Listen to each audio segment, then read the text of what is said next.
Gentlemen, we have called you together to inform you that we are going to overthrow the United States government. Listen, Trump's ready to punch a button and release all the Chi-Com payoffs to these people. Oh, I mean, and there's Trump punches a button, the army will go slit every one of their throats in 1 hour. I say, why wait? Why string them along? But I get it. Trump wants to slowly roast them. Trump punches a button, the army will go slit every one of their throats in 1 hour. Pete in California, you're on the air. Thanks for holding. Go ahead. Hey, Alex, great to talk to you. First-time listener, long-time caller. Thank you. First-time caller, long-time listener. Anyway, I think what the main problem is with taking down the technocrats is they essentially are the deep state because they give all their data and information to the CIA and the NSA.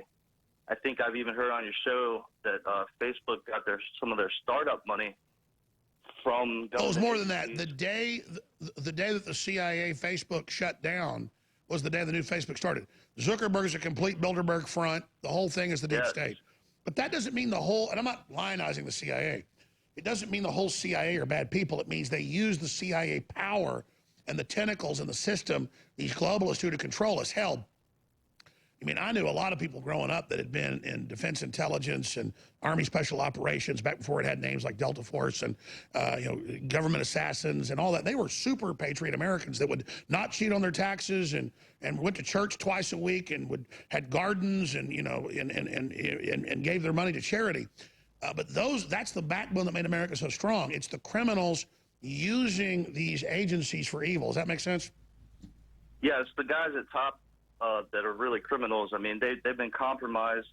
They've allowed these so-called private companies to operate. They're not really private companies because they're embedded with the deep state government, but they allow them to operate. And we know that the left is all about loving the government and wanting to expand their power and all this stuff. Let's be clear. They don't love the government. They love being in government and having power. They love ill-gotten power. How would you describe the leftist versus a liberal, as PragerU does a great breakdown, that a liberal 200 years ago would be a right-wing extremist today? No doubt. The leftists love statism. So they love statism only for their own particular pernicious purposes, but they are easily in bed with the state. And so to give some backstory... But notice they don't want the state protecting free speech, though. Oh, exactly. Oh, no. Which is one of its only roles. The goal is to be an instrument of totalitarianism, of cultural mindset, thought control. But to give an example to what the caller's calling in about, I was a part of a tech company, young tech company in the 90s when Microsoft had a similar deal with the government. And what happened is Microsoft betrayed their deal with the government, did a backdoor. They didn't disclose to the Department of Defense. And I remember meeting with a bunch of defense folks in the 90s talking about how upset they were when they discovered this. What's happened is big tech has done the same thing. But much bigger. Exactly. They burned one of their last bridges by going into bed with the Chinese. And by going into bed with the Chinese, who the Defense Department and our intelligence apparatus... Let's be clear, with the Politburo. Exactly. I mean, basically, the parasites that sit on top of the Chi-Coms. It's the equivalent of enabling the KGB during the Soviet era, or the Stasi. It'd be like turning Graham Bell over to the KGB in 1955. Exactly. And once they did that, they burned a bridge with someone they cannot rebuild that bridge with. And so that's the reason for they don't have the political protection they normally would have. They used to have it. They came out of DARPA, they came out of the Advanced Research Laboratories, and then they tried to crap all over it. It's over. You're done, Google. You're just being strung out and hung. You think that's the only footage we've got, you dumb pieces of crap? In fact, there's going to be more and more and more. Project Veritas has reported they have had 24 different whistleblower reports just in the last 2 days since James O'Keefe was on this broadcast. Listen.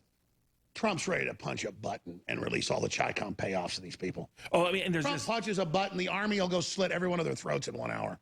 I say, why wait? Why string them along? But I get it. Trump wants to slowly roast them.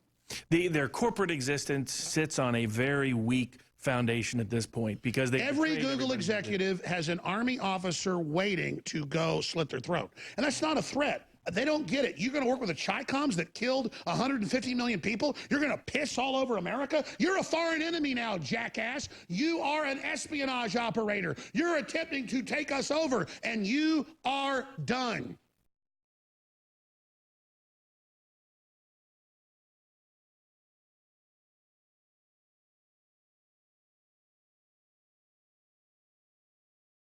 Gentlemen, we have called you together to inform you that we are going to overthrow the United States government.